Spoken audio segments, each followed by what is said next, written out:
Masuk. Iya, masuk.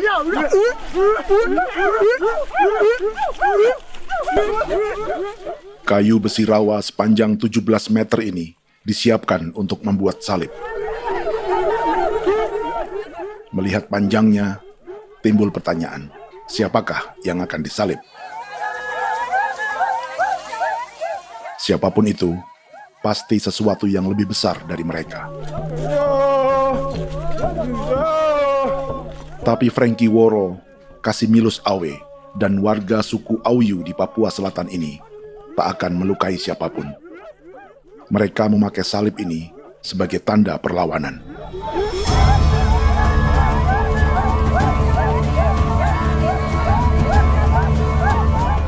Yang mereka lawan memang lebih besar, yaitu pemerintah Republik Indonesia. Pemerintah sedang mengincar 2,5 juta hektar hutan orang Papua untuk proyek tanaman industri pangan dan energi.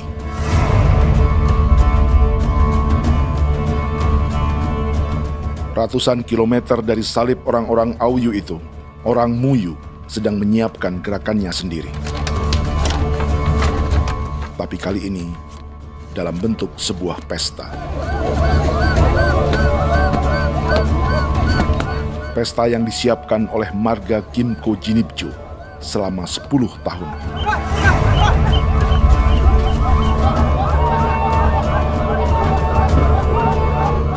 Sosok di marga ini adalah Willem Kimco, orang asli Papua yang tak punya kartu identitas kewarganegaraan manapun.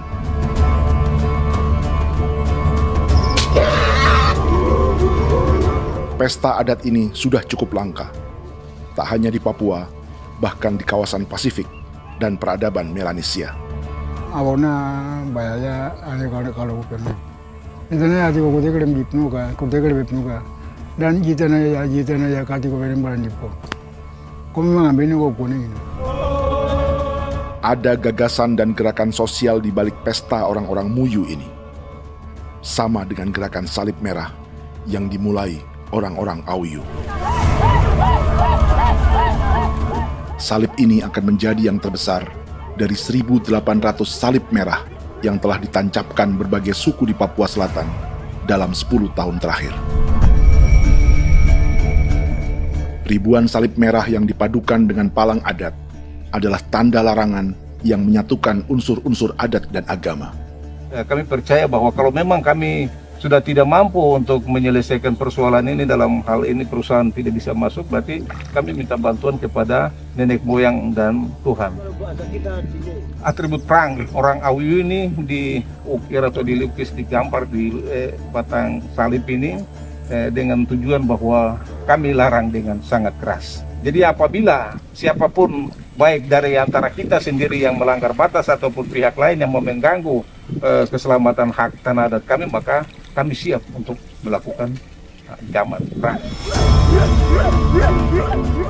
Salib-salib ini tidak ditancapkan di halaman-halaman gereja, melainkan di tanah dan hutan adat, di dusun-dusun sagu, dan di tempat-tempat yang disakralkan.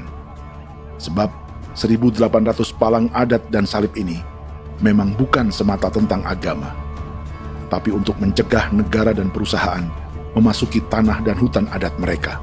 Papua bukan Auyu.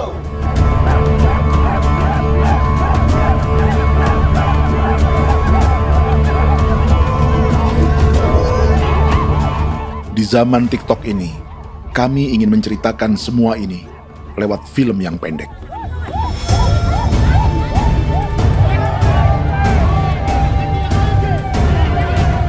Tapi kami jelas gagal.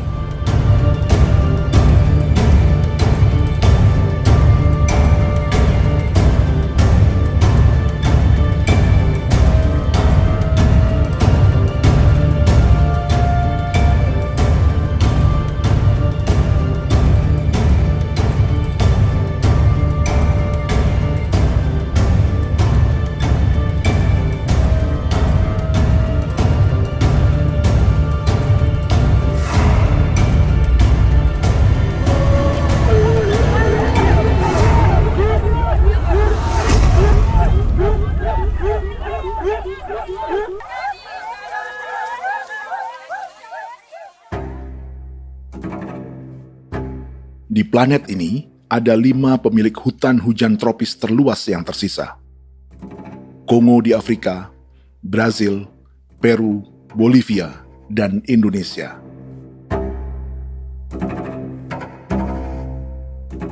Di Indonesia, satu-satunya pulau yang hutannya masih terjaga adalah Papua, pulau terbesar kedua di dunia setelah Greenland.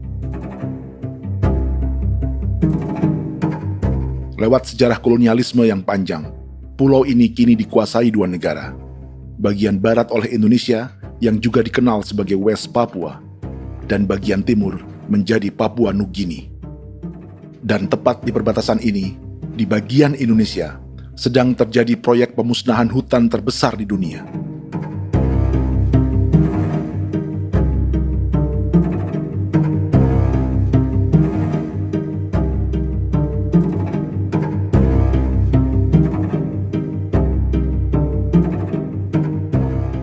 Pemerintah Indonesia sedang membuka lebih dari 2,5 juta hektar hutan untuk sawit, tebu, padi, dan peternakan. Ini disebut proyek strategis nasional untuk lumbung pangan dan energi yang jadi ambisi 3 presiden. Bagian terbesar direncanakan untuk mencetak sawah seluas 1,3 juta hektar.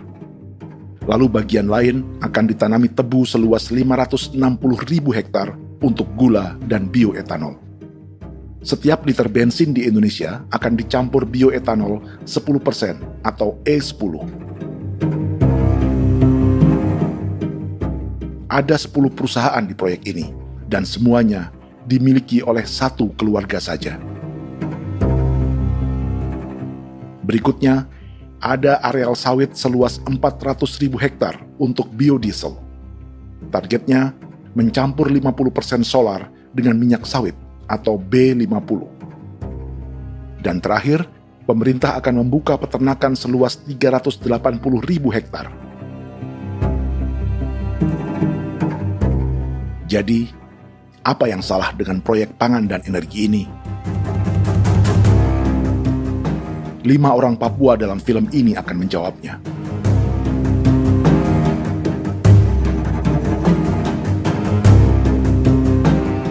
Yang pertama adalah Yasinta Moiwen dari suku Marin.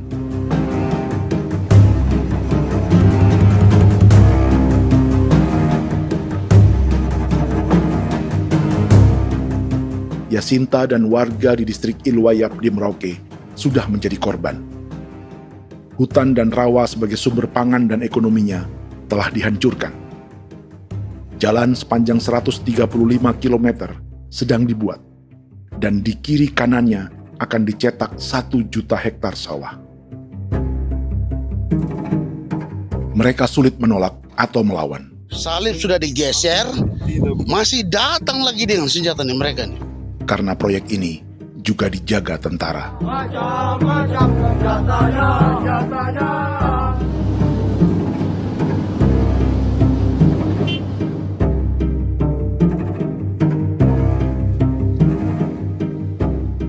Yang kedua adalah Natalis Buer di distrik Tanah Miring, Merauke.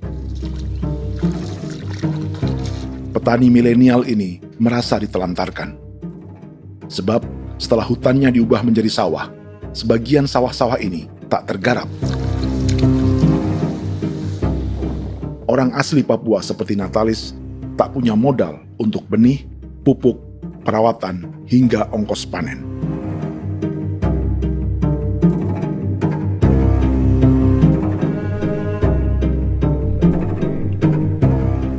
Orang ketiga adalah Vincent Kuipalo dari suku Yenan di distrik Jagebob, Merauke. Vincent dan suku Ye sedang menjadi korban. Hutan adat orang-orang Ye sedang dihancurkan untuk perkebunan tebu dan bioetanol. Tanah mereka juga diincar untuk markas-markas militer, pasukan yang akan menjaga proyek pangan dan energi ini.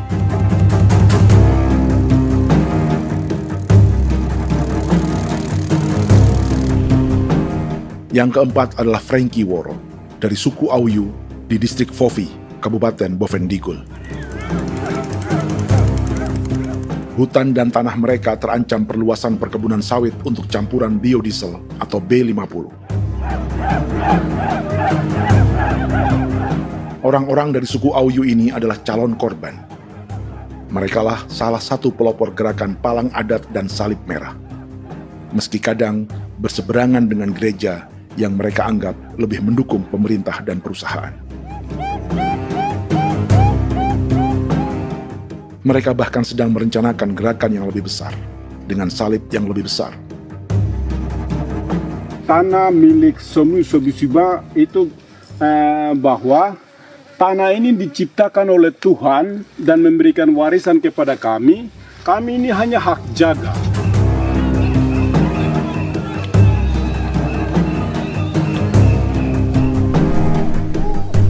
Sosok kelima adalah Willem Kimco dari suku Muyu di Bovendigul. Tokoh adat dari Muyu ini hidup di garis belakang proyek negara, sehingga belum menjadi korban. Tapi mereka sedang bersiap menghadapi segala kemungkinan. Tinggal di belantara dan perbatasan membuat sebagian mereka tak punya status kewarganegaraan. Tapi mereka telah hidup jauh sebelum ada Indonesia atau Papua Nugini.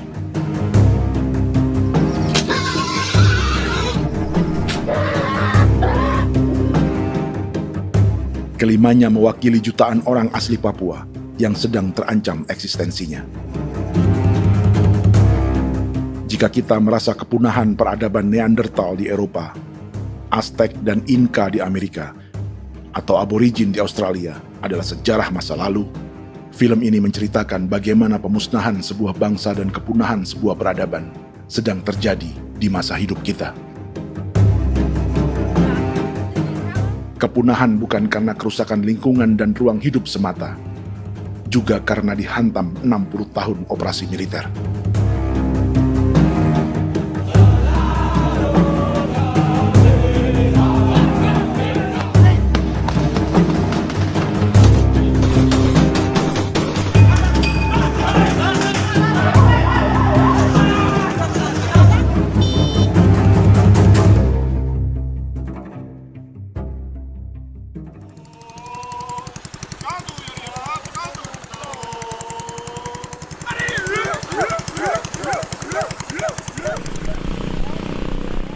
Frankie Woro dan orang-orang Auyu sedang berburu.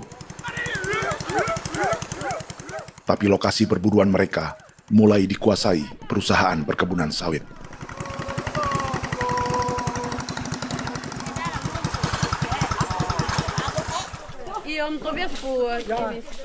Kita akan menuju arah ke Inabusu. Di sana kami akan masuk di wilayah konsesi perusahaan PT Indo Asiana Lestari, dan di situ ya ada survei-survei mereka yang mereka pernah lakukan, tapi juga kami ada lakukan tanda-tanda saksi di sana.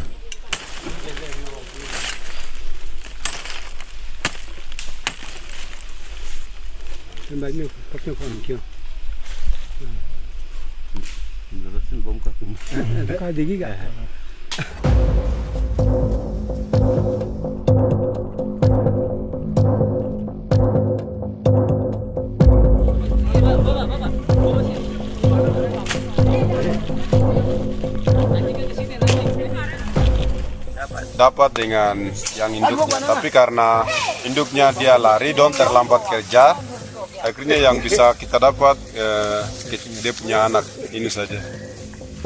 Ini kalau pakai bahan kayak hasil.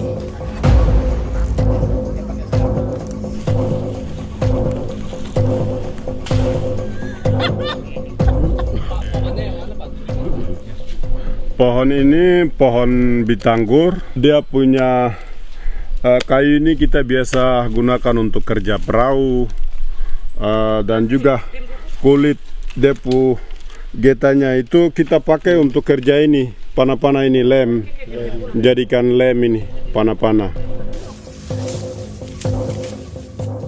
Hutan ini adalah supermarket bagi suku Auyu. Juga lumbung pangan atau bank untuk menyimpan deposito kekayaan alam. Hutan juga tempat yang penuh dengan sejarah suku, situs budaya, dan tempat-tempat sakral. Inilah yang sedang mereka pertahankan dari incaran pemerintah dan perusahaan. Untuk semua alasan ini, mereka menancapkan ribuan salib merah.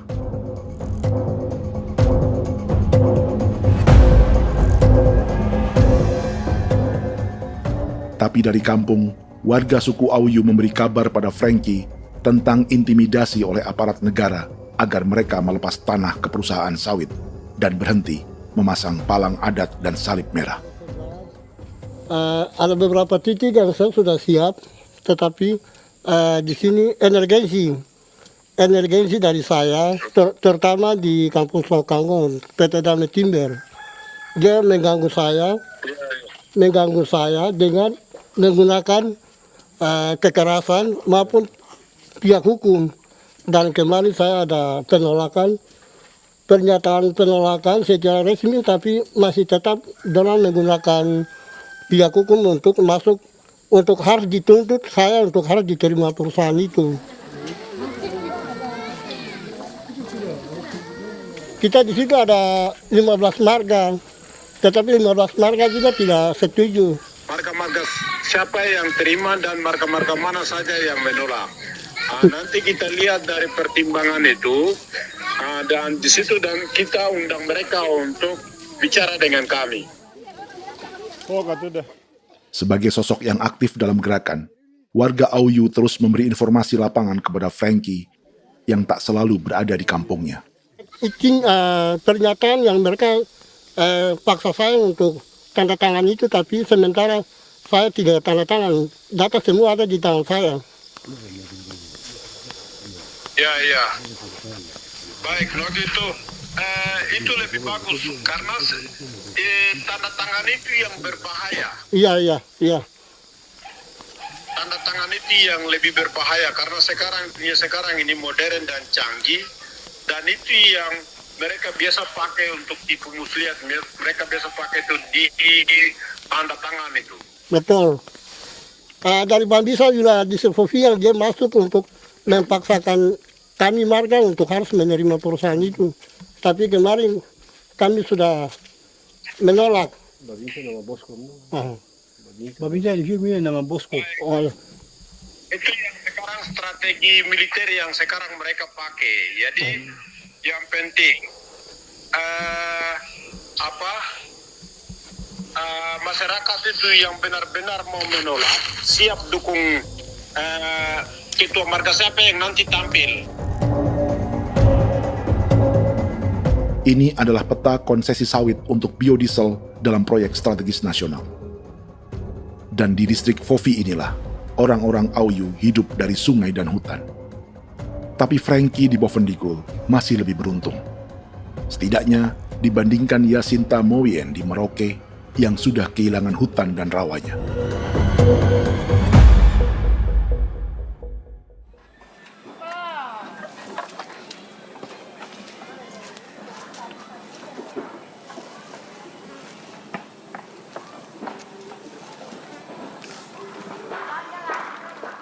Yasinta dari suku Marin adalah petani sayur di Kampung Wanam, distrik Ilwayap, Merauke. Memanfaatkan lahan yang ada, ia berkebun dan menjual hasilnya ke pasar kampung. Ini ekonomi warga di Wanam untuk menghasilkan uang, lalu memberi barang kebutuhan yang tak bisa mereka produksi sendiri. Tapi kehidupan sebenarnya ditopang oleh ekosistem hutan dan rawa. Inilah sumber pangan utama dan peradaban mereka.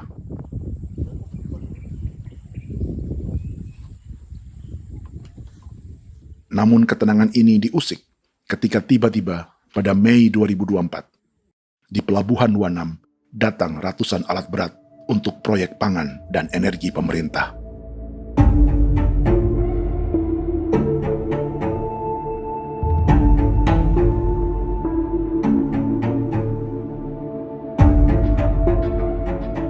Kami masyarakat setempat kami tidak tahu. Kami kaget pagi-pagi kapal sudah ada di pelabuhan kami.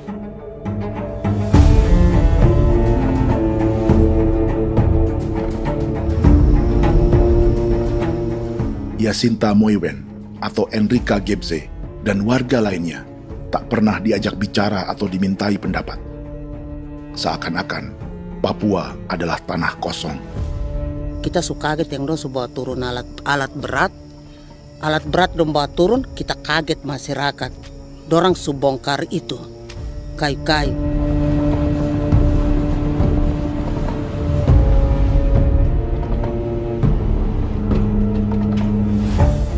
Bersamaan dengan alat-alat berat itu, juga berdatangan tentara Indonesia untuk mengawal proyek pembukaan hutan milik Jacinta.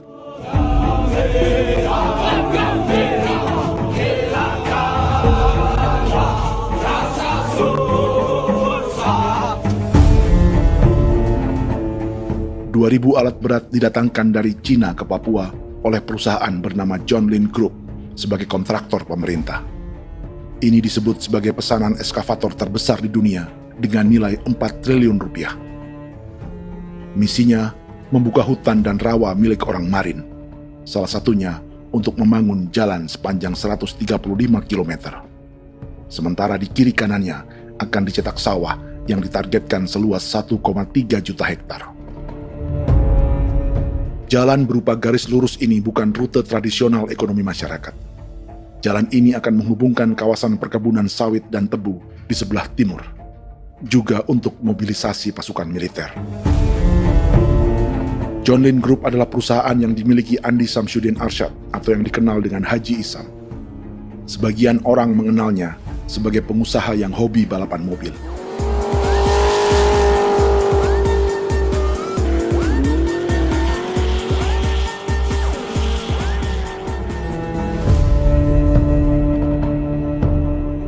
Tapi di Kalimantan, ia berbisnis batu bara, perkebunan sawit, pengolahan karet, penerbangan, perkapalan, dan biodiesel. John Lin Group kini juga menjadi pemilik perkebunan tebu dan pabrik gula terbesar di Indonesia. Sayapnya melebar dari Kalimantan hingga ke Bombana, Sulawesi Tenggara. Perkebunan tebu, pabrik gula, dan industri bioetanol inilah yang juga sedang dikembangkan di Papua. Foto ini adalah momen ketika Isam bersama kerabatnya, Menteri Pertanian Amran Sulaiman dan Menteri Pertahanan Syafri Samsudin meluncurkan program biodiesel atau B50 di Kalimantan Selatan. B50 artinya setiap 1 liter solar, 50%-nya akan dicampur minyak sawit. Perusahaannya, PT John Lin Agroraya, menjadi salah satu pemainnya.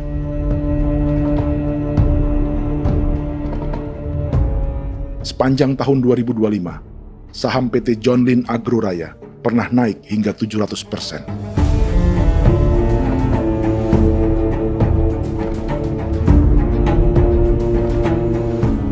Perusahaan sawitnya yang lain, PT Pradiksi Gunatama, sahamnya bahkan pernah naik 4.000% hanya dalam 1 tahun. Dari harga saham ini saja, nilai kekayaan keluarga Isam diperkirakan mencapai 100 triliun rupiah lebih, menjadikannya salah satu keluarga terkaya di Indonesia dan salah satu pemain penting industri bioenergi. Dan di Papua Selatan inilah sebagian sawit-sawit untuk mendukung program B50 akan ditanam. Inilah tanah orang-orang Wambon, Muyu, Marin, Yei, atau Auyu seperti Frankie Ward.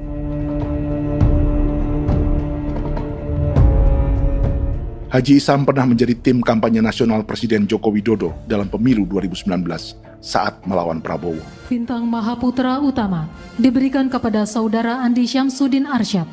Beliau berjasa luar biasa dalam mendorong pertumbuhan ekonomi daerah maupun nasional. Setelah menjadi presiden, Prabowo memberi gelar kehormatan Bintang Mahaputra Utama pada Isam.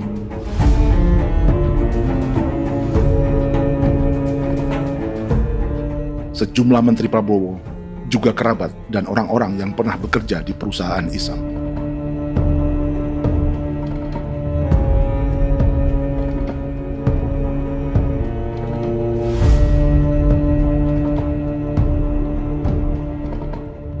Lawan sebesar inilah yang sedang dihadapi Jacinta di kampung Wanam, Merauke. Atau petani perempuan lain seperti Enrika Gebse. Jadi alam kita ini sudah rusak. Jadi kita itu biasa jalan dari sini tuh harus pasang jerat di situ, harus cari makan di situ lagi. Itu tempat-tempat itu pasang-pasang jerat, tempat babi, rusa, sekarang sudah tidak ada lagi.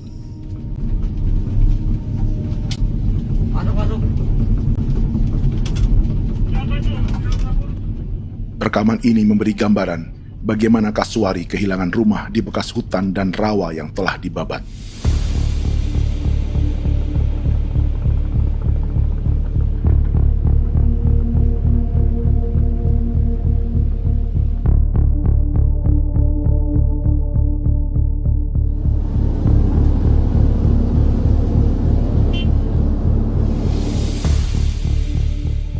Keterlibatan tentara dalam proyek pangan dan energi di Papua memakai dalih bahwa ancaman terhadap negara kini tak hanya perang secara militer, tapi juga melalui pangan dan energi. Kementerian Pertahanan pun terlibat karena proyek ini dianggap operasi militer selain perang. Jadi tugas kamu adalah menjaga sumber cadangan pangan nasional. Macam-macam senjatanya Proyek ini menambah panjang alasan mempertahankan kehadiran tentara di Papua dalam 60 tahun terakhir. Saat ini, jumlah tentara Indonesia di Papua mencapai 56.000 personel, atau ada 1 tentara untuk setiap 100 orang Papua. Bandingkan dengan rata-rata nasional, di mana hanya ada 1 tentara untuk 696 penduduk Indonesia. Itu belum termasuk polisi. Artinya, 1 orang Papua dijaga lebih banyak senjata dari rata-rata penduduk Indonesia. Tanah dan hutan diambil secara sepihak untuk kepentingan pembangunan batalion dan bandar antariksa. Ini bentuk perampasan masyarakat. Penolakan kehadiran markas-markas militer terjadi di sejumlah tempat di Papua. Tak hanya karena trauma dan ketakutan, juga karena mengambil tanah-tanah adat.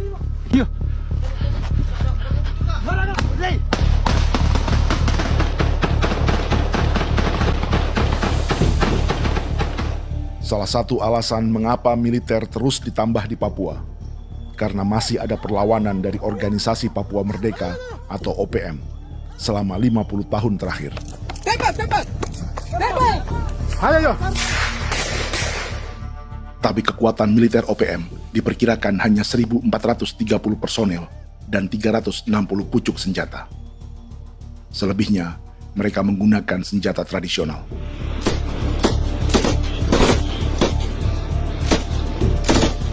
Dengan demikian, kekuatan tentara dan polisi di Papua 58 kali lebih besar dari gerilyawan Organisasi Papua Merdeka.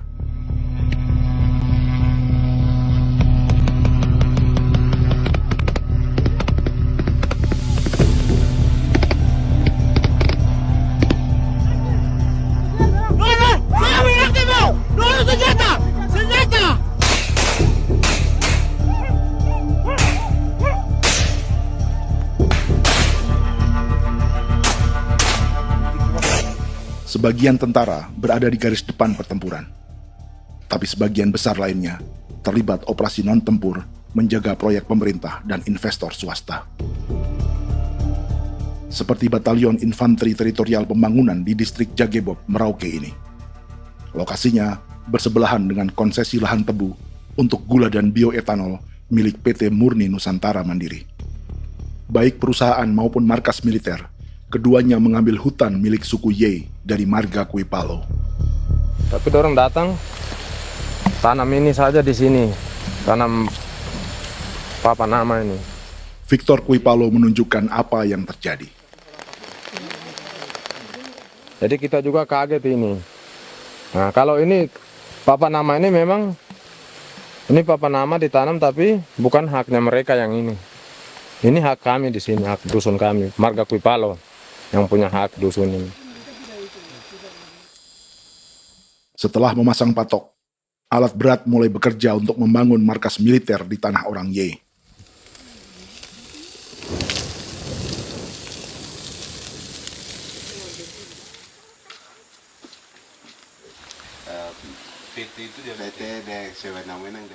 Kehadiran markas militer mengkhawatirkan warga yang pernah mengalami trauma. Takut kenapa? Kalau macam yang awal macam sekarang bu kampung hidup ini kan aman. Terus kenapa harus didirikan korem di sini? Bukankah dengan adanya Korem semakin aman ada tentara di sini? Kalau untuk kampung kayaknya tidak bisa aman kalau ada tentara, paling masyarakat dipukul itu ini. Kalau kampung hidup begini malah saya sejahtera dan saya punya masyarakat. Apa pernah ada pengalaman buruk sebelumnya dengan tentara di daerah sini? Ada yang cerita waktu pos-pos di sini tuh di 13, 12 itu zaman katanya Patimura. Memang kasihan. Malah kita punya orang ini yang dianiaya betul, dipukul. Disuruh kerja bakti tidak mau atau lama mencari, namanya kita pangkur sagu itu butuh waktu 1 minggu. Kalau lama begitu ya paling diseret apa pukul itu.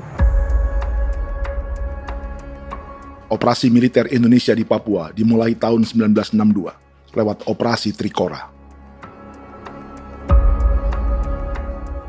Tapi perlawanan bersenjata pertama di Papua baru dilakukan tahun 1965 di Manokwari. Nanti tanggal 1 Mei jam 12.30 pemerintahan di Irian Barat mutlak akan jatuh di tangan.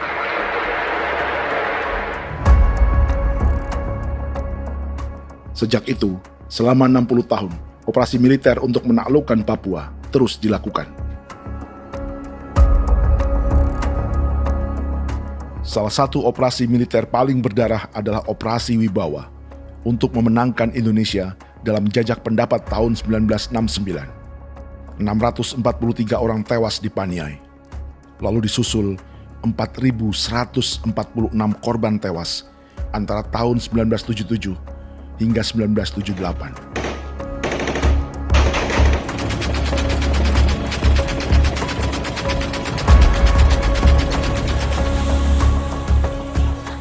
Operasi militer ini menimbulkan gelombang pengungsian hingga kini. Dewan Gereja Papua mencatat 103.000 orang menjadi pengungsi pada tahun 2025 dan nyaris tak diberitakan media-media Jakarta.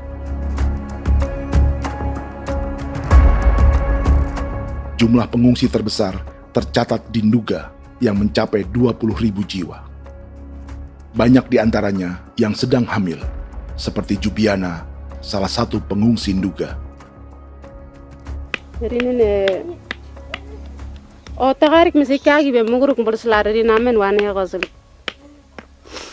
bigari me egirik munene an nimbo misle berselari ne wam darik lek prak de oi gore bangal no so ndak lo yo nanda me anet ndang no yat de nanen di ko nerwa membri wal marwa egirik munene wa tri ngel no semana ngal siak kaya berkumpulnya masalah orang me wokosuluk rina men wani ko semane kuman nak wani ndemo ko ndak misalnya me bre ko ko nak semane ne be minit waru ra kana abi ni dige war be mino pragit de laina bulan Maret April yana mana kantan barang ne lire na bam ne Jubiana lalu menamai anaknya pengungsi Kogoya. Selain Jubiana, juga ada Emma dari Maibrat yang melahirkan di hutan. Sampai di kampung gini, katanya bilang ada tentara yang bangun jembatan. Saya capek itu juga pun masih tahan. Kembali lagi ke hutan lagi. Seperti itu sampai saya jatuh di tengah jalan. Orang sampai terbanting di kayu semuanya. Berasa sakit begitu. Melengkapnya tuh Domika Serli, pengungsi Wako. Masyarakat sipil dari Kampung Aitrem sementara mengungsi karena kampungnya sementara dikuasai oleh TNI Polri. Seratusan ribu pengungsi di Papua saat ini jauh melampaui jumlah yang mengungsi ke Papua Nugini tahun 1984, yaitu 10.000 orang karena menghindari operasi militer.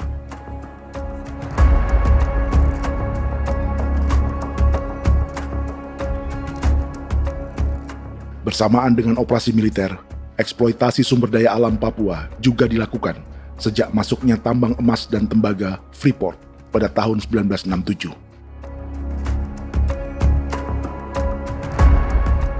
Disusul perkebunan sawit awal tahun 1980-an. Lalu ada perburuan buaya untuk diambil kulitnya. Sebelumnya, ada eksploitasi gas alam di Teluk Bintuni, pencarian besar-besaran kayu gaharu, atau pembukaan hutan tanaman industri. Ini belum termasuk perburuan dan perdagangan ikan arwana di selatan Papua, penebangan kayu merbau dari hutan-hutan Jayapura, emas di Blok Wabu Intan Jaya, bahkan nikel di pulau-pulau kecil Raja Ampat. Dan kini, dalam skala yang belum pernah terjadi dalam sejarah, Papua dipaksa mencetak sawah, tebu untuk bioetanol, dan sawit untuk biodiesel.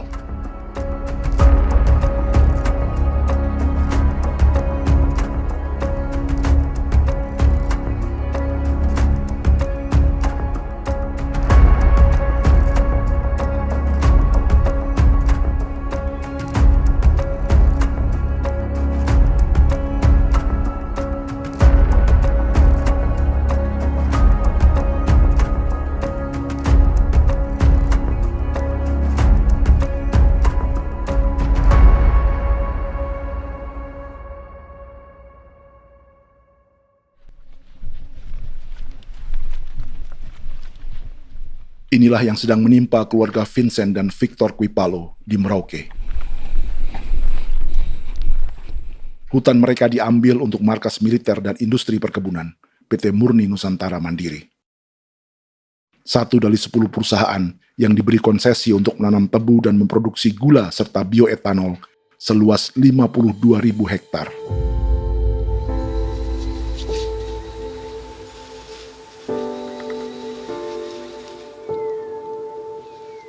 Perusahaan ini dianggap mengambil hutan dan tanah orang-orang Ye, terutama marga Kuipalo, yang memiliki hak adat terhadap 2.300 hektar hutan.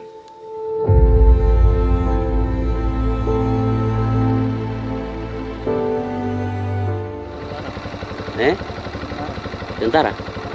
Tentara. Oh iya, tentara.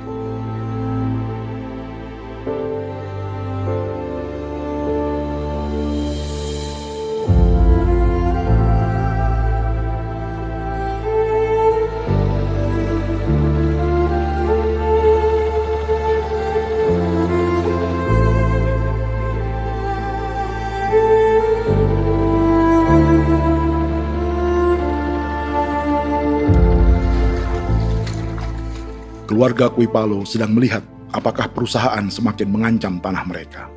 Dan kekhawatiran itu terbukti. Iya, makanya tadi saya bilang ini dari sini saja dekat, ini sudah masuk di dalam ujung lapang ini. Ini hutan, yang ini hutan yang dorong ada bongkar sekarang ini. Ini sudah punya alat sudah dekat ini. Dekat sekali ini. Ini di sini. Nacau, kelapa itu yang jalan lama, jalan setapak ini. Dari udara, terlihat alat-alat berat semakin mendekati tanah orang-orang Ye, marga Kuipalo.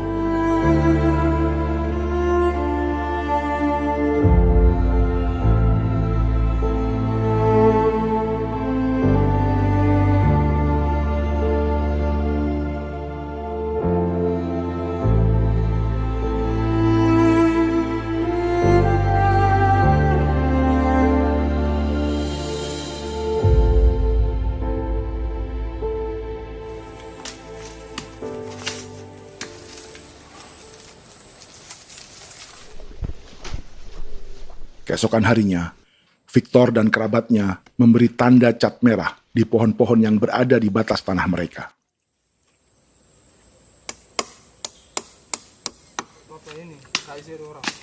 Tapi tanda peringatan adat ini tak diindahkan perusahaan.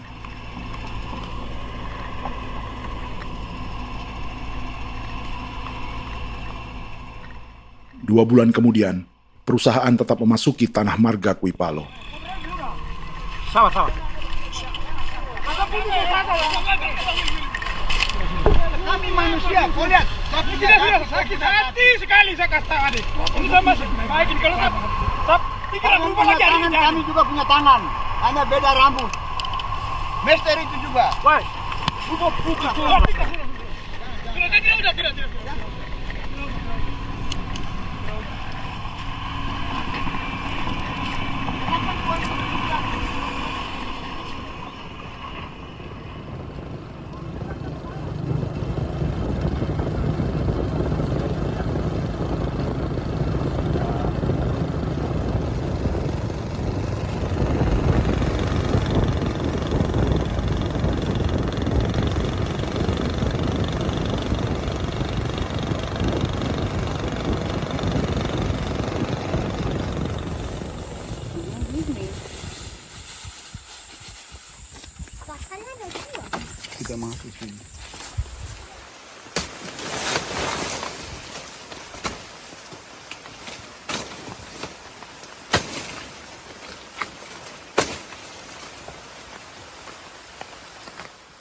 Jadi ya untuk itu seperti saya katakan tadi, apakah lebih baik kita tidak usah ada kah atau bagaimana, kita pisahkan,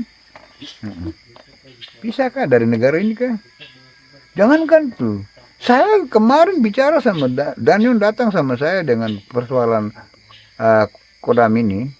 Saya bilang, Pak Daniel, kalau lebih baik saya ngungsi ke Papua Nugini.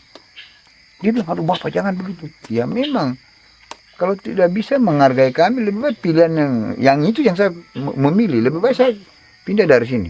Saya mengungsi ke Papua Nugini, di negara tetangga. Masih ada yang lain. Apa? Ada ini. Saya bilang sama Kapolsek, Pak, Agustus ini, 17 Agustus saya tidak kasih naik bendera merah putih. Saya bendera ada, nanti saya taruh di meja. Bendera saya ada. Karena saya punya pikiran, percuma kita ini merasa bahwa kita hidup di bawah naungan merah putih. Ternyata merah putih tidak lindungi kami. Tidak anggap kami sebagai kami rakyatnya. Dia lambang negara. Dan kami menghargai lambang negara itu. Ternyata lambang negara ini, kita bernaung di bawah lambang negara ini, kita tidak dilindungi. Hak kita tidak dihargai.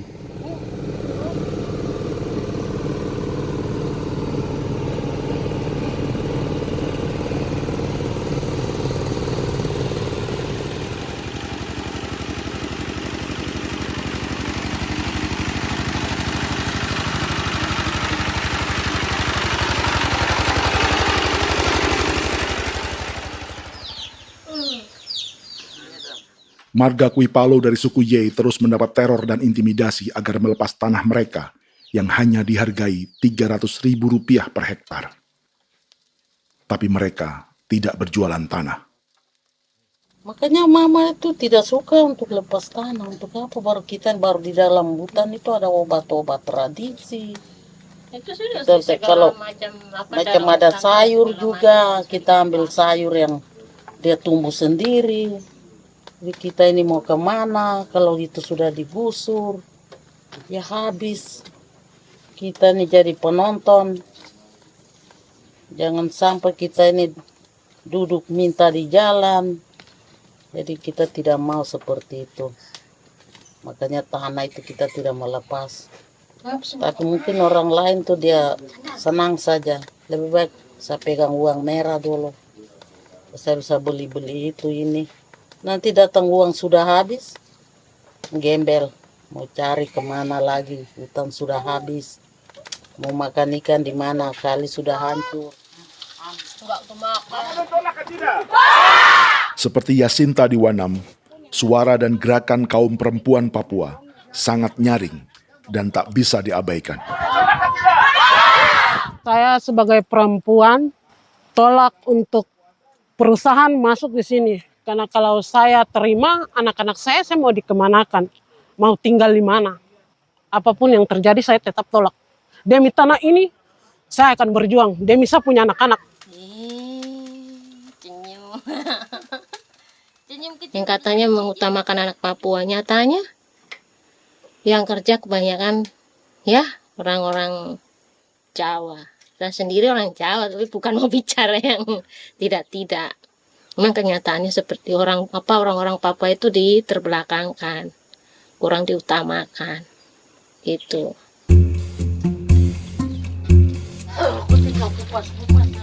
Proyek food estate seperti mencetak sawah, bukannya tak diikuti warga Papua.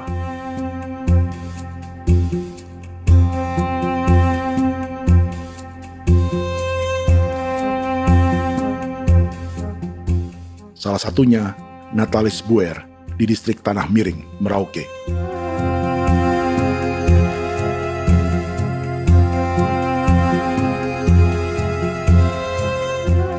Setelah menghabisi hutan, pemerintah Indonesia mencetak sawah untuk tanaman padi karena beras mulai menjadi makanan pokok menggantikan sagu. Sebagian besar penggarapnya adalah warga transmigran yang datang sejak era 1980-an. Bahkan petani transmigran sudah ada sejak Belanda membuka proyek padi kumbe di distrik Kurik. Lokasi yang sering jadi langganan pejabat Indonesia memamerkan sawah di Papua. Tapi Natalis juga ingin belajar menanam padi atau bersawah.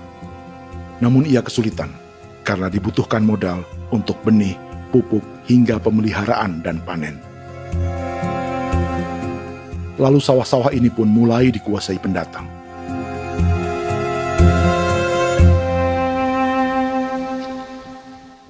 Tapi sejauh ini di kampung kami ini yang saya lihat memang ada kelompok kami punya di sini yang sudah tergabung dalam Gapoktan, kemudian masuk dalam optimalisasi lahan. Tapi baru saya anak asli yang punya lahan di sini. Mereka tidak punya. Pemerintah dalam hal ini adalah Kementerian Pertanian bersama-sama Kementerian Pertahanan yang dalam hal ini pada garis di bawahnya adalah TNI Angkatan Darat, memberikan support yang maksimal kepada masyarakat khususnya di Merauke dalam rangka. Saya kemarin habis 9 juta. 9 juta ya? Iya, 9 juta karena dia sudah tidak dipakai toh. Ya. Dia sudah... Perempuan Papua seperti Filomena juga mau bertani. Pemerintah memberi bantuan Rp900.000 per hektar lewat program optimalisasi lahan atau OPLAH.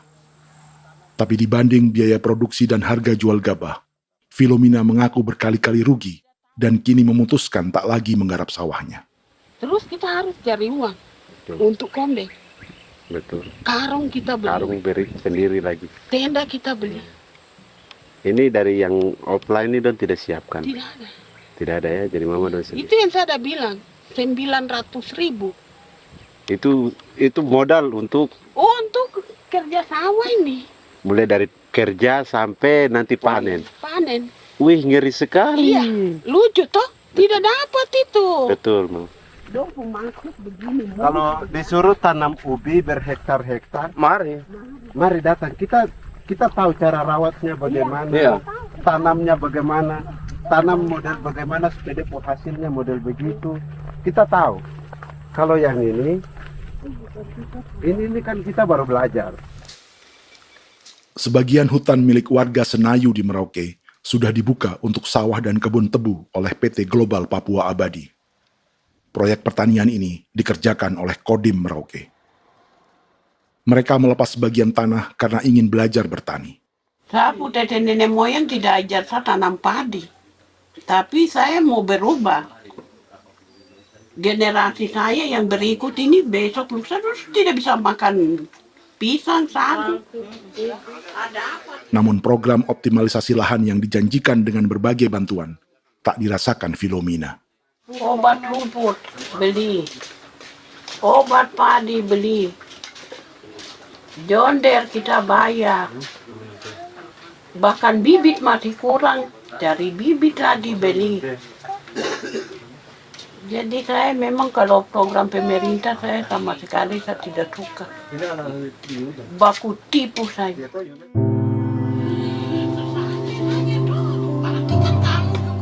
Mereka merasa ditinggalkan sendiri, jatuh bangun belajar bertani padi. Sementara sumber pangan dan air yang semula mudah didapat, kini telah berganti sawah dan kebun tebu. Dulu kita masih bisa jalan, nanti masak di kali, pakai air kali. Minum pakai air kali. Sekarang, kok mau masak? Tidak ada air, Air sudah susu, mau minum tidak bisa. Sudah dengan obat. Drone semprot tebu itu saja drone. Drone yang semprot. Saya lihat di itu. Jadi kita bukan drone yang terbang di atas untuk disemprot. Dong lempar pupuk di bawah ya dia mengalir ke kali. Mengalir ke kali, ke rawa-rawa.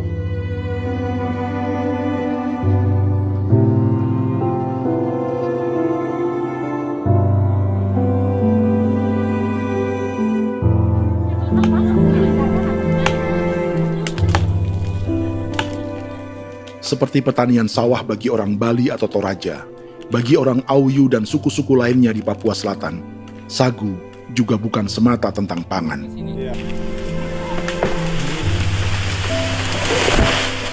Bagi orang Auyu dan Marin, sagu adalah kerabat, sosok orang tua, sosok nenek moyang yang harus dijaga dan dilindungi. Lagi bikin apa mama ini mama? Pakai toko itu sagu.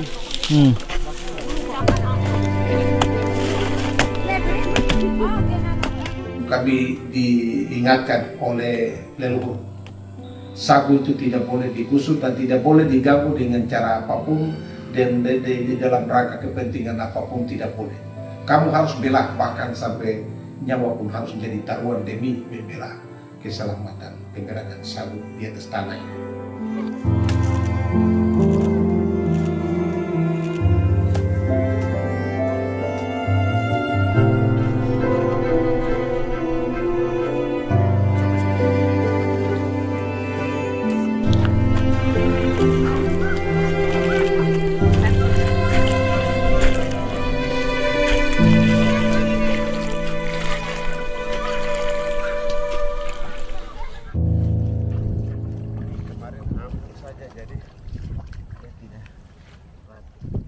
Menurut Natalis, pemerintah di Jakarta mendefinisikan lumbung pangan semata urusan beras dan mencetak sawah. Sebenarnya orang Papua itu bukan tidak bisa bertani. Kami tanam ubi itu bagian dari pertanian. Nah, pertanian yang dimaksud oleh pemerintah itu harusnya selalu itu kalau bisa pemerintah harus spesifikkan pertanian apa yang dimaksud, pertanian tanam padi atau pertanian tanam ubi, petasan dan lain-lain. Ini yang harus dispesifikkan dulu. Begitu, sehingga tidak menjustifikasi kami orang asli Marin bahwa kami tidak bisa bertani. Bukan. Kami buka kebun besar-besar di sana, bahkan bermeter-meter, ratus-ratus meter pakai sekop, bukan pakai ekskavator, tapi ini pakai skop. Itu pertanian, begitu. Bagi Natalis, alih-alih memaksimalkan sawah-sawah yang sudah ada untuk petani Papua, pemerintah selalu membuka hutan baru, seperti dikerjakan perusahaan John Lynn Group dan melibatkan tentara. Padahal, sejarah keterlibatan militer dalam proyek food estate atau cetak sawah adalah sejarah kegagalan yang bertubi-tubi 4 presiden selama 30 tahun terakhir.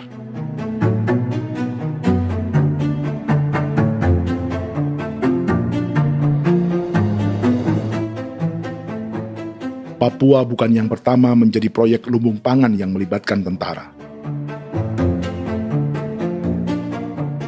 Kalimantan telah menjadi korban 30 tahun sebelumnya.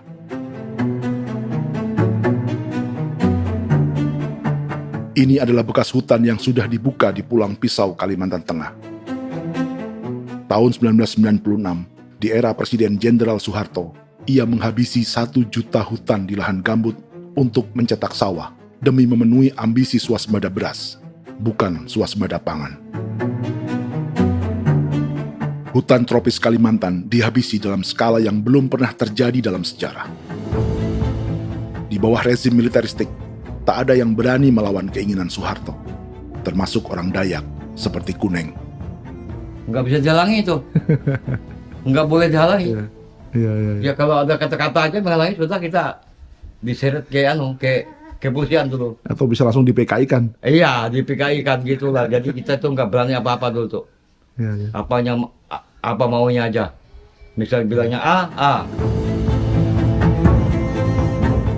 Setahun setelah pengundulan hutan skala besar itu, tahun 1997, untuk pertama kalinya Kalimantan mengalami kebakaran lahan dan kabut asap terbesar dalam sejarah.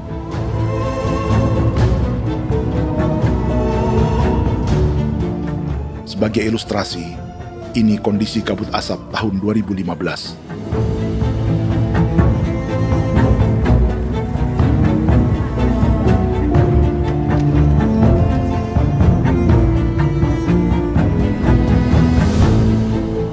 Proyek 1 juta hektar sawah Jenderal Soeharto itu gagal. Bendungan dan saluran irigasi mangkrak hingga kini. Mei 1998, rezim Soeharto tumbang, 2 tahun setelah ia menumbangkan jutaan hektar pohon di Kalimantan. Setiap tahun, lokasi ini menyumbang kebakaran dan kabut asap yang merugikan jutaan orang. Sawah yang berhasil di Kalimantan justru bukan sawah yang dibangun Jenderal Soeharto, melainkan yang dirintis para transmigran sejak era 1980-an. Sawah-sawah inilah yang ikut digarap oleh militer di era Presiden Joko Widodo.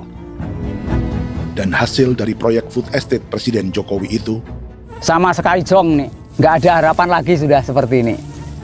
Tapi Jokowi terus memperluas area food estate hingga 16.000 hektar.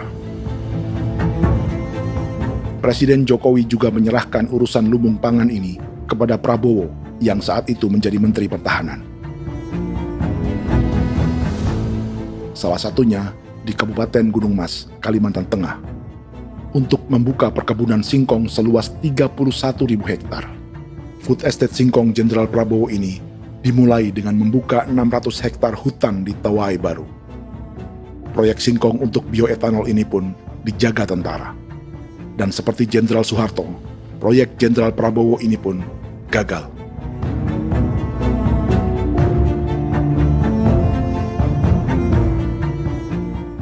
Dengan reputasi ini, Joko Widodo dan Prabowo justru sedang membuka 2,5 juta hektar di Papua.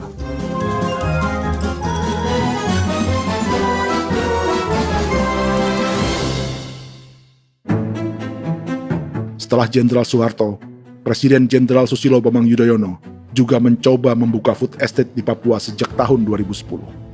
Namanya Merauke Integrated Food and Energy Estate atau MIFE. Proyek ini juga gagal.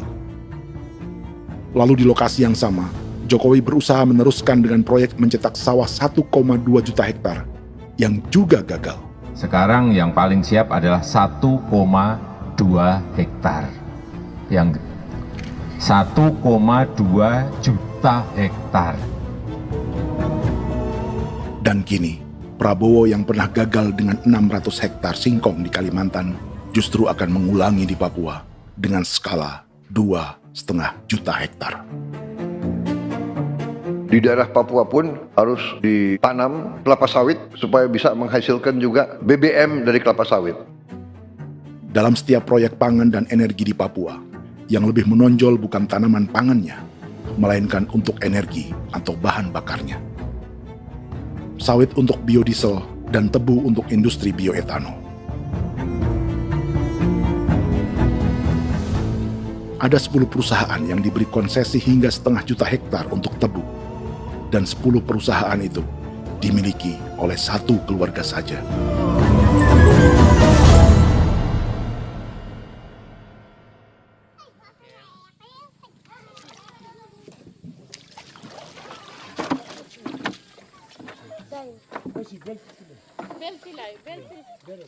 Para perempuan Auyu di Bovendigul akan berangkat memancing.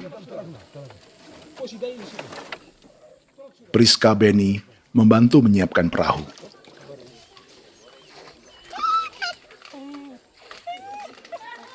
Mereka akan mengumpulkan bahan pangan di hutan untuk persiapan acara penancapan salib merah berikutnya.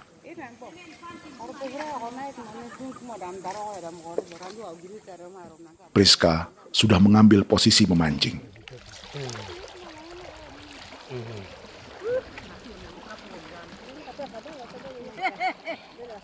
.800 salib merah telah dipasang di wilayah adat berbagai suku di Papua Selatan untuk menghalau perusahaan sawit dan tebu.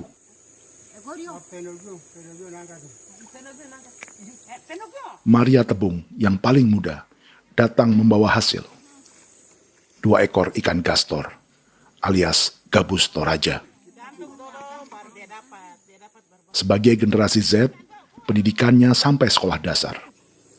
Di perusahaan perkebunan seperti sawit atau tebu, ijazah SD hanya bisa menjadi buruh kasar. Tapi ia tak tertarik. Karena kita hidup itu dari alam, kita pancing, juga di darat, bawa anjing, terus bikin pagar sagu, dapat babi, bawa baru kita makan. Jadi kita tidak mau perusahaan masuk. Kita tidak akan terima. Sementara, Priska Beni masih mencari peruntungan. Tapi baginya, menjadi nelayan di Sungai Fofi masih lebih baik daripada bekerja 9 tahun di perkebunan sawit. Sudah pengalaman, jadi kita tidak mau lagi. Sudah berapa lama ketika kerja itu? Selama di sana. 9 tahun di sana. 9 tahun? Saya baru pulang dari perusahaan. Selama 9 tahun kerja di sawit, bisa punya rumah kah? Atau Tidak. motor kah? Tidak. Johnson kah? Tidak. Cuma makan saja. Pendapatan juga kan tidak lebih. Habis dimakan.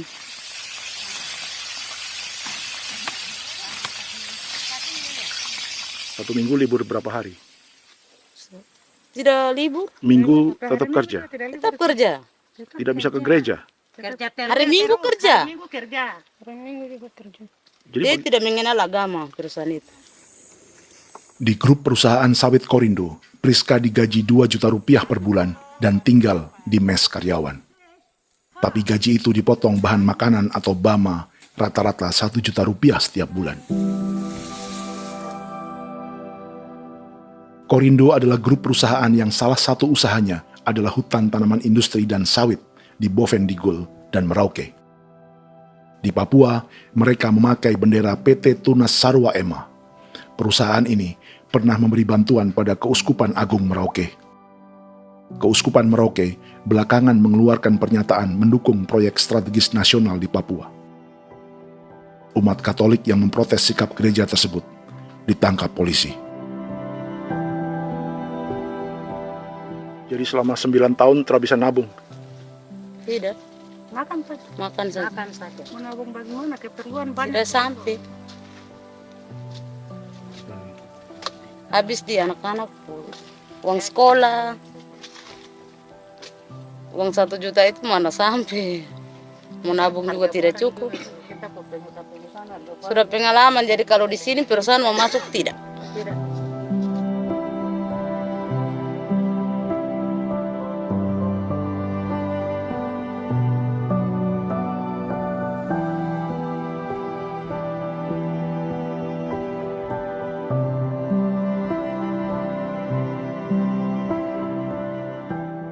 Dan menu makan siang seperti ini agaknya sulit bagi buruh sawit atau tebu yang digaji 2 juta rupiah per bulan. Generasi Z seperti Maria Tebung atau generasi milenial seperti Priska Beni punya matematika ekonominya sendiri. Sawit untuk biodiesel atau tebu untuk bioetanol tak akan ada bedanya bagi mereka.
Perkebunan tebu 1,5 juta hektar di Merauke adalah ide 3 presiden untuk menggenjot penggunaan bioenergi sebagai campuran bahan bakar fosil. Selain swasembada pangan, swasembada energi di daerah Papua pun harus ditanam kelapa sawit supaya bisa menghasilkan juga BBM dari kelapa sawit. Juga tebu menghasilkan etanol. Singkong, kasava juga untuk menghasilkan etanol. Bioetanol adalah bahan bakar nabati atau tumbuhan yang dapat dicampur dengan bensin. Sama dengan program biodiesel yang mencampur solar dengan minyak sawit. Pertamina saat ini sudah menjual BBM bioetanol dengan campuran 5% yang dipasarkan dengan merek Pertamax Green 95. Tapi pemerintah ingin menaikkan kadarnya menjadi 10% atau E10. Maka ke depan kita akan mendorong untuk ada E10 Kemarin malam sudah kami rapat dengan Bapak Presiden. Bapak Presiden sudah menyetujui untuk direncanakan mandatori 10% etanol. Idenya untuk mengurangi ketergantungan pada bahan bakar fosil yang diimpor dan menimbulkan polusi.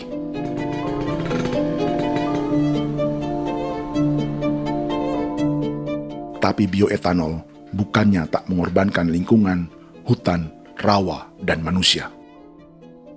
Karena program E10 membutuhkan 7,3 miliar liter bioetanol, maka lahan yang dibuka untuk menanam tebu bisa mencapai 1,3 juta hektar. Sementara saat ini, luas perkebunan tebu di Indonesia hanya 500 sampai 600 ribu hektar. Artinya, butuh lahan baru hingga 800 ribu hektar untuk menanam tebu. Dan 500 ribu hektar diantaranya sedang dibuka di Papua. Hutan yang tadinya untuk menumbuhkan pangan berubah jadi tanaman untuk bahan bakar di jalanan. Kecepatan pulihnya hutan beradu dengan jumlah dan kecepatan kendaraan di jalanan.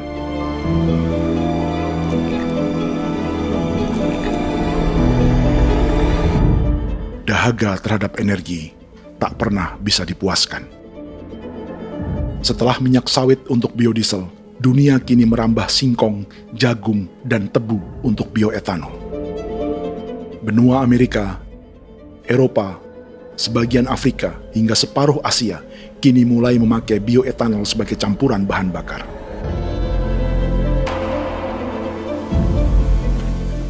Selain perebutan lahan, masa depan dunia juga dibayangi semakin mahalnya harga pangan karena persaingan antara perut manusia dengan tangki kendaraan. Ini adalah lokasi perkebunan tebu dan bioetanol PT Murni Nusantara Mandiri yang mengancam tanah Vincent Quipalo dan orang-orang Ye di Merauke. Beberapa kilometer di selatan adalah PT Global Papua Abadi yang mengancam tanah orang-orang Muyu dan Marin. Dua perusahaan ini adalah bagian dari 10 perusahaan yang mendapat konsesi lahan untuk tebu dan bioetanol di Merauke. Batas konsesi mereka bahkan sama dengan batas negara Indonesia dengan Papua Nugini. Salah satu ciri bahwa peta konsesi ini dibuat di Jakarta dari atas meja. Sama seperti kolonial Inggris dan Belanda ketika mereka membagi Pulau Papua dengan garis lurus pada abad 19. Seakan Papua adalah tanah kosong. Bedanya, meski peta konsesi ini mengatur batas 10 perusahaan, tapi perusahaan-perusahaan ini sebenarnya dimiliki oleh satu keluarga saja. Ini nama 9 dari 10 perusahaan tebu dan bioetanol di Merauke, Papua. 99% saham mereka dimiliki sebuah perusahaan bernama PT Merauke Nusantara Manis. Sementara 1% sisanya dimiliki PT Merauke Gula Mandiri. Tapi saham kedua perusahaan ini dimiliki PT Merauke Sugar Group. Dan perusahaan ini, 90% sahamnya dimiliki pengusaha bernama Angelia Bonaventure Sudirman, serta perusahaan bernama Zico Trust dan Resource Harvest. Lalu 10% lainnya dikuasai PT Papua Energi Abadi, yang pemiliknya adalah Dudi Christian dan Angel Madeline. Sekarang, mari kita lihat siapa mereka. Angelia Sudirman adalah keponakan dari salah satu konglomerat sawit Indonesia, Martias Fangiono. 9 perusahaan di Papua ini berada di bawah bendera Merauke Sugar Group. Dan Merauke Sugar Group hanya satu dari 7 grup perusahaan milik keluarga Fangiono.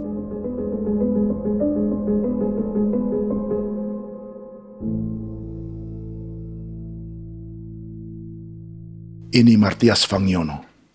Seperti Haji Isam, Martias selama ini dikenal sebagai pengusaha sawit yang kini merambah bisnis tebu dan bioetanol.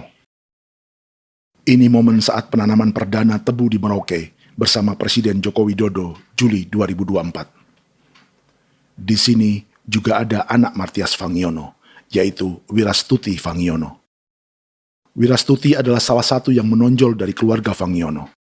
Tahun 2025, Forbes mencatatnya sebagai konglomerat termuda dengan kekayaan 23 triliun rupiah yang mengendalikan 2 grup usaha, FAP Agri dan Surya Dumai Industri. Keduanya adalah perusahaan sawit dan biodiesel. Anak dan bapak ini adalah investor utama bagi Jokowi dan Prabowo untuk proyek tebu dan bioetanol di Papua. Sementara yang ini adalah Martua Sitorus, pemilik raksasa agribisnis dunia, Wilmar International, yang juga memegang konsesi sawit di Papua lewat berbagai perusahaan. Tapi Martua kini memakai bendera baru, yaitu KPN Corporation, atau Karunia Prima Nastari. KPN inilah yang memiliki kelindan bisnis dengan keluarga Fangiono untuk proyek tebu Merauke. Apalagi grup Wilmar yang didirikannya juga pemain gula utama di Australia. Tahun 2010, Wilmar membeli 100% saham perusahaan gula terbesar Australia, Sucrogen. Akuisisi senilai 1,5 miliar dolar Amerika ini langsung menjadikan Wilmar pemain tebu terbesar kelima dunia. Sebagian bibit tebu yang ditanam di Merauke adalah varietas yang dikembangkan Lembaga Riset Gula Australia atau Sugar Research Australia. Sugar Research Australia lalu menjalin kontrak pengembangan bibit dengan PT Global Papua Abadi milik Fangiono. Tapi masalahnya, Sugar Research Australia adalah badan publik yang tugasnya memajukan petani tebu dan sebagian dananya berasal dari pajak warga Australia. Itu artinya, warga Australia membiayai pengembangan bibit tebu untuk investor dan pemerintah Indonesia. Dokumen ini menunjukkan bahwa lembaga yang dibiayai warga Australia itu pernah memiliki kontrak penyediaan bibit dengan PT Global Papua Abadi milik keluarga Fangiono. Kontrak itu baru berakhir pada November 2024. Artinya, saat Presiden Jokowi dan keluarga Fangiono menanam bibit tebu pada Juli 2024 ini, kontrak itu masih berlaku.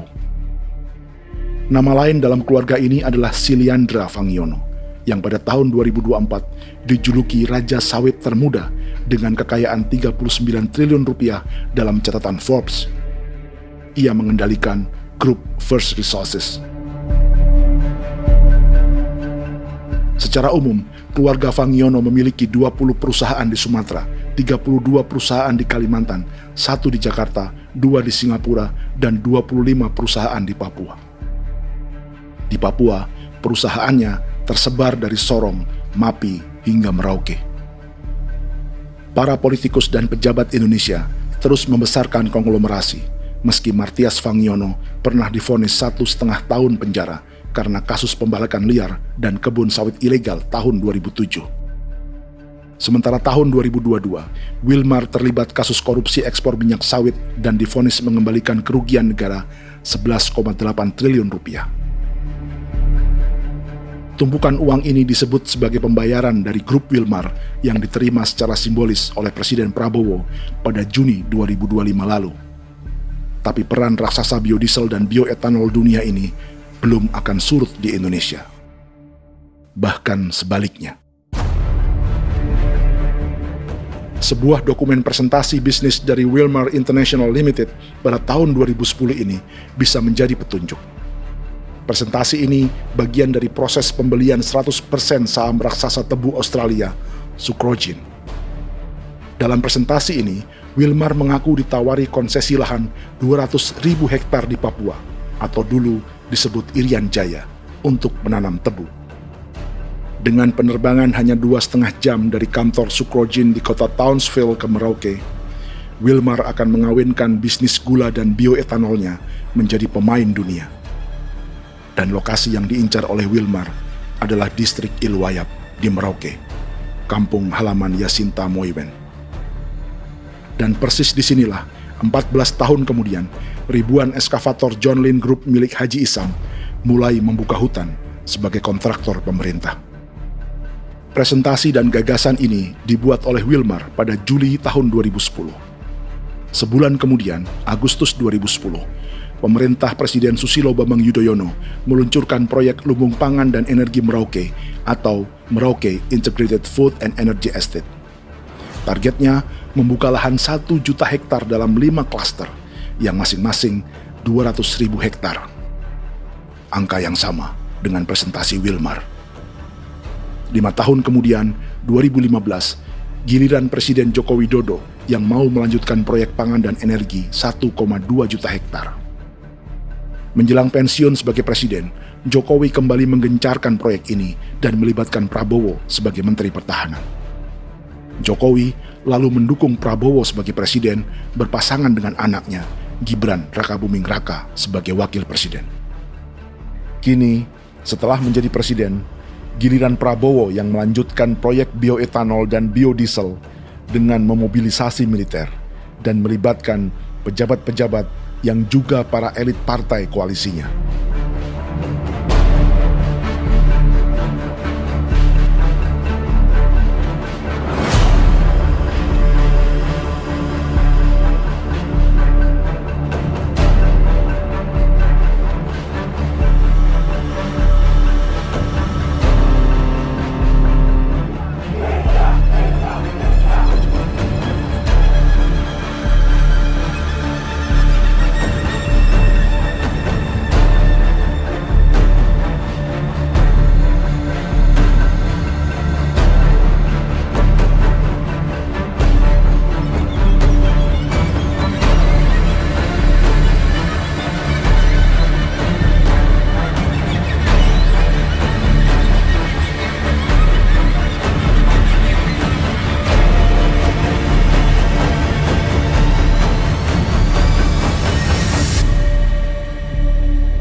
Tahun lalu, hutan-hutan di Pulau Jawa dalam waktu singkat berubah menjadi perkebunan tebu di bawah rezim kolonial Belanda. Orang Jawa menjadi buruh dan petaninya dipaksa menanam tebu. Dari kolonialisme dan politik tanam paksa itu, Belanda memperkaya negara dan para investornya. Tak puas membuka hutan untuk perkebunan di Jawa dan Sumatera, kolonial Belanda menanam tebu hingga di Suriname dan mengerahkan ribuan orang Jawa sebagai buruh pada tahun 1890. Inggris yang sudah menguasai negara seluas India dan Papua Nugini pun masih menanam tebu jauh di tengah Samudra Pasifik, di tanah orang-orang Fiji. Lalu memindahkan puluhan ribu orang India menjadi buruh di sana. 200 tahun sebelumnya, ratusan ribu orang Afrika bahkan diperbudak untuk bekerja di perkebunan-perkebunan tebu Spanyol dari selatan Eropa hingga Karibia, Kuba, atau Jamaika. Jika dulu tebu menjadi gula atau emas putih, kini cerita kolonialisme tebu berlanjut di Papua untuk bahan bakar nabati atau bioetanol. Dan seperti semua cerita tentang kolonialisme, akan ada yang berpesta dan ada yang membayar. Dalam setiap cerita pesta kolonialisme, baik di Jawa, Karibia, atau di Papua, selalu melibatkan para elit lokal, dari pejabat, perwira, hingga agamawan. Tapi dalam setiap kolonialisme, juga selalu ada cerita tentang mereka yang mempertahankan diri dan melawan.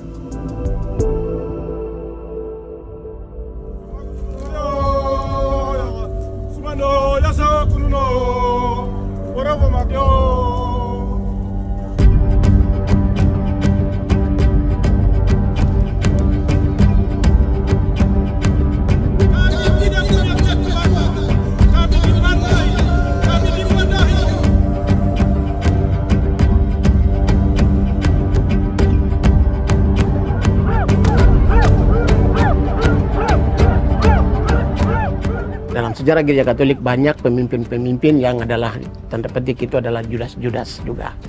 Jadi itu sudah pasti karena itu adalah manusia. Satu sisi sebagai manusia dalam perjalanan digoda, apalagi ada dalam posisi-posisi jabatan, ya mungkin banyak tawaran-tawaran lain, lalu disitulah terjadi pergeseran keberpihakannya kepada misi gereja tadi itu untuk umat, untuk mereka yang tertindas. Orang kirim eksavator, orang kirim tentara, orang kirim polisi. Pukul kami bukan pencuri, kami tidak pernah mencuri orang barang. Kami tidak pernah menangis ke orang lain. Kami tidak pernah menangis ke kita bapak mama, kami menangis kepadamu. Tuhan kami lemah. Sudah tahu di dalam ini hijau orang lain datang ke bangsa kami, ke wilayah kami untuk kasih habis kami.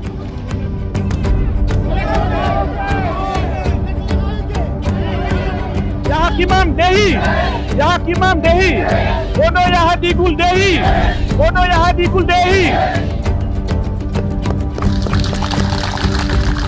Kita buat sasi seperti begini untuk menolak perusahaan apapun yang masuk di tanah kami. Kalau kita kasih, kita bikin rusak sekarang, kita punya generasi berikutnya mau dapat kemana.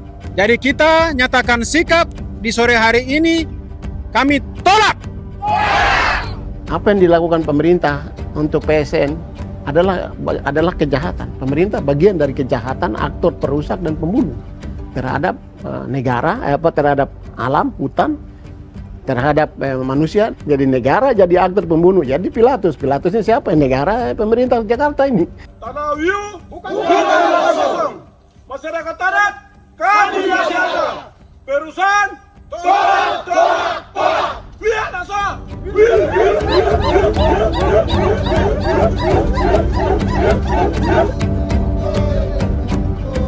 Jika tanah adat dan hutan adat hilang, kami mau hidup di mana? Maka di sini saya mau bilang, negara jangan tipu-tipu kami lagi.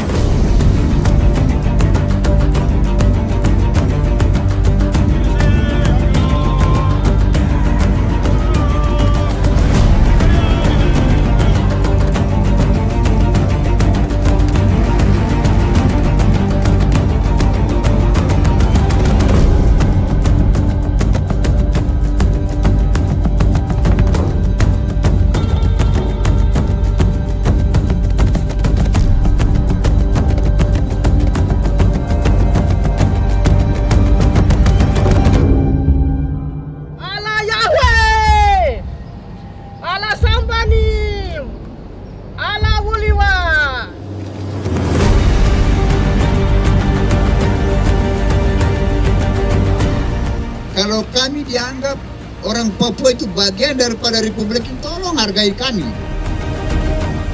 Dengan adanya PSN, PT John Hindrup yang sudah menerobos tanah kami dan hutan kami, merusak alam kami. Itu yang kami datang ke Jakarta jauh-jauh dari Papua.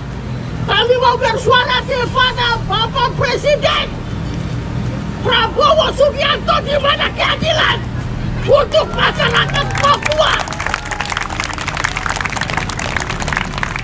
Tolong lihat masyarakat Papua yang sudah mati.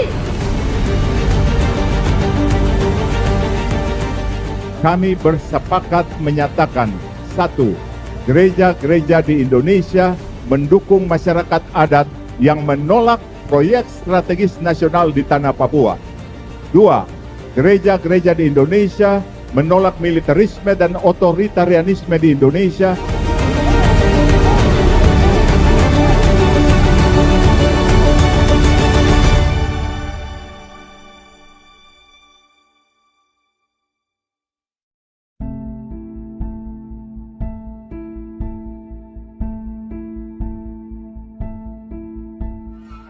Kita sering merasa banyak hal buruk sudah jadi cerita sejarah.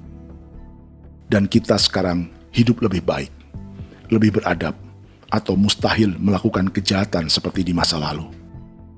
Kita tidak lagi menghukum mati orang dengan memenggal kepalanya.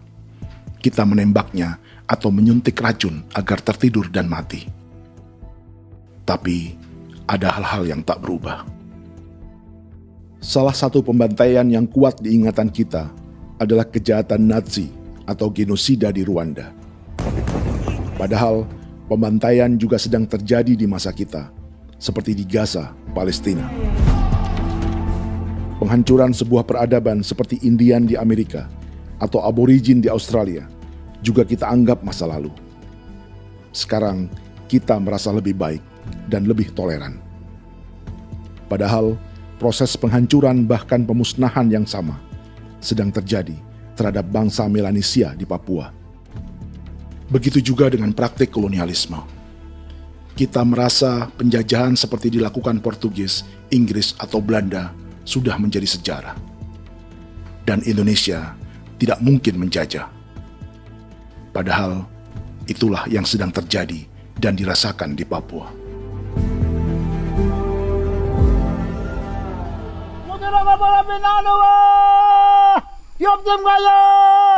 Kawatang maya, upaka maya, anak dia mana namanya? Jalannya sejarah ini disadari Willem Kimco di pedalaman Bovendigol, Papua. Hidup terpencil dan tak tersentuh urusan negara bukan berarti selalu aman.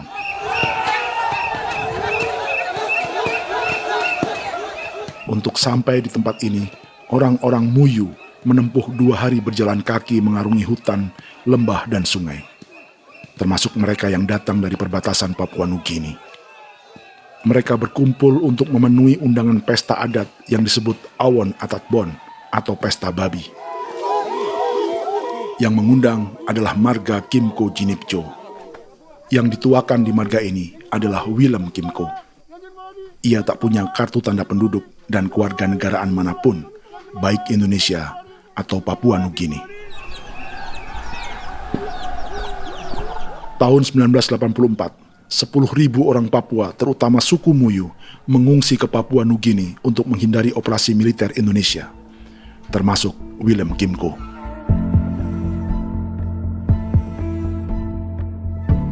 Apa yang membuat pesta adat ini istimewa? Apa bedanya dengan acara serupa yang dihadiri pejabat, tokoh agama, LSM, atau yang direkam oleh kru televisi dan konten kreator? 18. Pertama, untuk membuat pesta babi, orang Muyu perlu persiapan selama 10 tahun. Sebab, babi-babi yang akan jadi bagian dari pesta ini tak boleh dibeli, alias harus dipelihara sendiri. Babi-babi ini bukan bantuan pejabat pemerintah, gereja, atau LSM.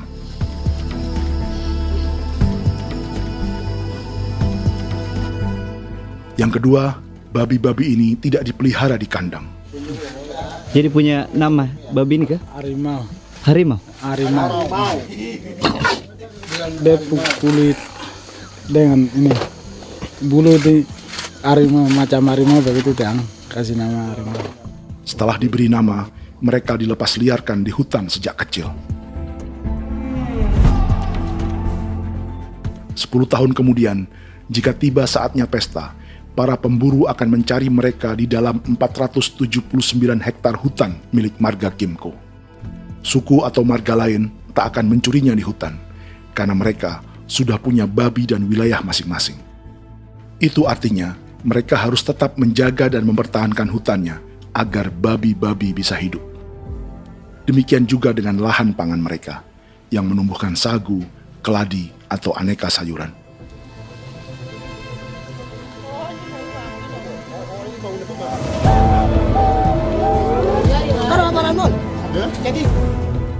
Yang ketiga, dalam Awon Atatbon atau pesta babi, binatang ini tidak dimakan secara gratis.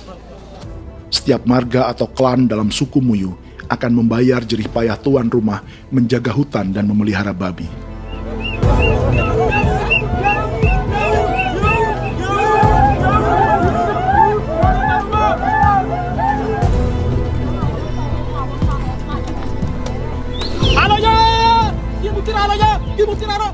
Ini seperti arisan untuk menjaga budaya dan lingkungan.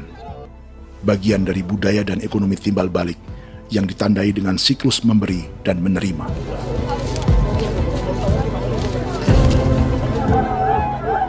Ini juga cara orang Muyu membangun dan memperluas aliansi. Awon bet begul bet, ulan yau kando bet, asat bet anani, asat bet jene liga anani, ado amten anani, menini tene ya ke, kepo ke mau kau di mana? Kepo ke mau mayat nih. Kep tetek mau yang gue, kep kan bet wini ke iftore wen, nih wen nih tanah ya kadek nih. Oke, kep kan nanti ku tahu kamu kepo ke pasar itu orang nih. Kon kene man gini wan jo. Koko kati bolon ya bengko. Koko kuning bolon ya. Jika Willem Kimco dan marganya bisa menjaga hutan dan wilayahnya, marga lain ikut diuntungkan sebagai sebuah ekosistem. Demikian juga sebaliknya. Alasan keempat, mengapa pesta babi ini memiliki tempat khusus dalam peradaban orang Muyu, karena Willem Kimco khawatir peradaban mereka akan punah, menyusul ancaman terhadap ekosistem dan hutan. Setiap marga atau klan harus mengkonsolidasi diri dan membangun aliansi.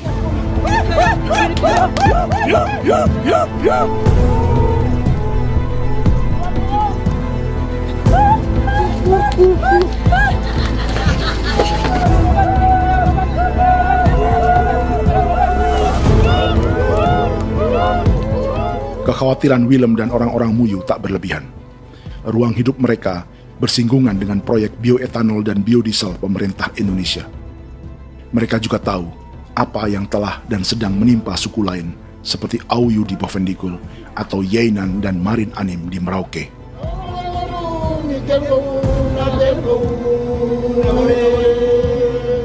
Jika suku-suku lain menggunakan palang adat dan salib merah sebagai gerakan perlawanan, orang-orang Muyu memakai pesta babi untuk mempersiapkan diri dan konsolidasi. Sebab, berbeda dengan saat mengungsi tahun 1984, kali ini yang datang ke tanah orang-orang Muyu tak hanya tentara, juga alat-alat berat bersama para pebisnis pangan dan energi. Mau ke Madu, mau datang.